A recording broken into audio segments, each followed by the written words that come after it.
변호사님 안녕하세요. 안녕하세요. 오늘 이제 그 반의사 불벌죄 좀 말씀해 주신다고 제가 얘기 들었는데, 네네. 그 경찰에서 조사받거나 하면서 피해자가 뭐 처벌을 원하지 않는다는 취지로 네네. 이야기를 했다가 자기의 진위는 그런 게 아니었다라고 이제 번복하는 경우들이 많이 있는 걸로 알고 있습니다. 네, 많이 있습니다. 예. 그래서 그 처벌 불원 의사, 처벌을 원하지 않는다라는 의사는 어떻게 봐야 될까요? 네. 그 처벌 불원 의사는 우선 처벌 불원 의사를 설명하기 전에 피해자의 의사가 중요하게 작용하는 형사사건의 종류를 먼저 설명을 드려야 될 것 같습니다. 첫 번째는 친고죄가 있는데요. 친고죄는 피해자가 고소를 해야만 검사가 기소할 수 있는 범죄입니다. 그래서 피해자가 먼저 처벌해 주세요 라고 수사기관, 경찰 등 수사기관에 먼저 나서야만 수사가 진행됩니다. 두 번째는 오늘 이제 말씀 나누기로 한 반의사 불벌죄입니다. 이는 친고죄와 반대입니다. 피해자가 만약에 수사기관, 경찰 등 수사기관에 처벌하지 말아주세요 라고 명시적으로 의사를 표시하면 검사가 기소를 할 수 없거나 이미 만약에 기소된 사건이라면 법원이 공소를 기각해야 하는 사건을 일컫습니다.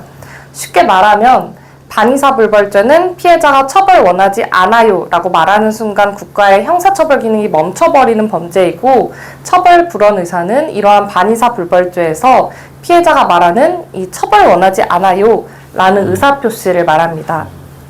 이제 그 친고죄, 반의사 불벌죄.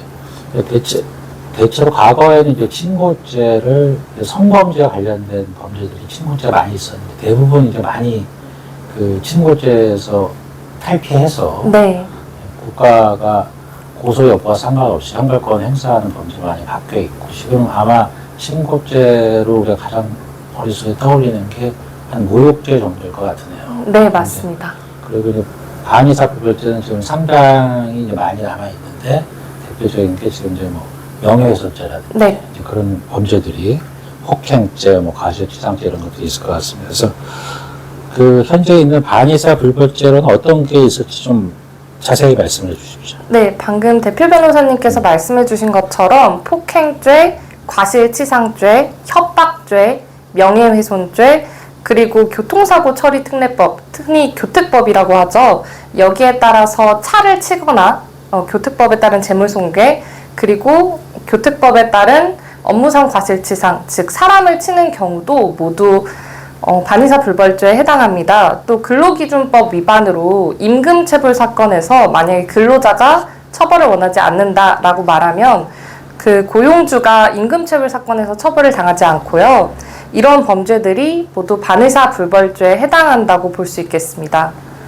그래서 이제 이런 사건들 같은 경우에는 수사 중이거나 재판 중일 때 이제 합의를 하려고 하는 거겠군요.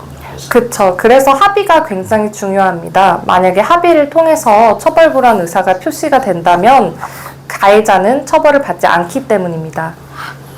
그러면 처벌 불원 의사 표시를 했다가 나중에 마음이 바뀌어서 철회할 수도 있을까요? 네, 굉장히 중요한 점은 처벌불원 의사는 절대로 철회할 수 없다는 점입니다. 형사소송법의 문헌에서도 이렇게 정하고 있고요. 판례도 이 점을 아주 명확하게 확인하고 있습니다. 대법원은 피해자가 합의서를 작성해서 피고인, 즉 가해자에게 교부하고 피고인, 즉 가해자가 이를 수사기관에 제출한 이상 처벌불원 의사가 적법하게 표시된 것이고, 이후 만약에 가해자가 약속한 합의금 전액을 지급하지 않더라도 피해자가 처벌불원 의사를 철회할 수 없다고 판시하였습니다. 그러면 예를 들어서 임금체불 사건에서 근로자가 합의금을 제가 받게 되면은 뭐 굳이 사장님 처벌을 원하지 않습니다, 이렇게 얘기하는 거는 처벌 불원 의사로 볼 수 있을까요? 네, 방금 대표 변호사님께서 말씀하신 거는 조건부 처벌 불원 의사로 볼 수 있겠는데요. 판례는 이러한 경우에는 확정적인 처벌 불원 의사 표시로 볼 수 없어서 효력이 없다고 보고 있습니다.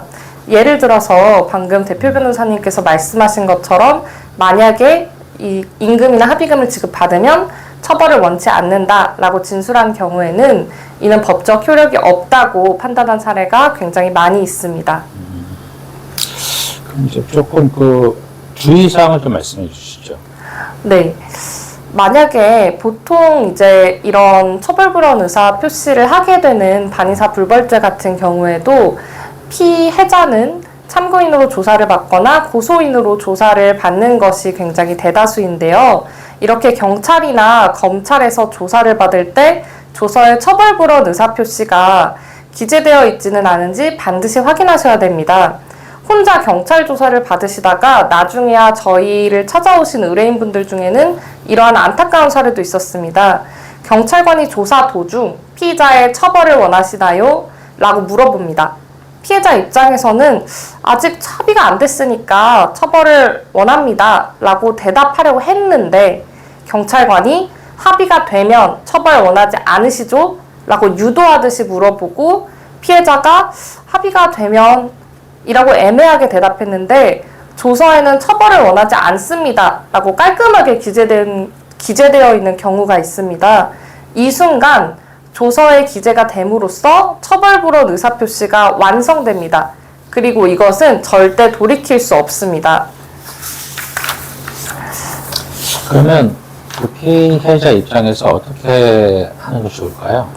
네, 우선 조서 작성 전에 경찰 또는 검찰 등 수사기관의 처벌 의사를 명확하게 밝히셔야 됩니다.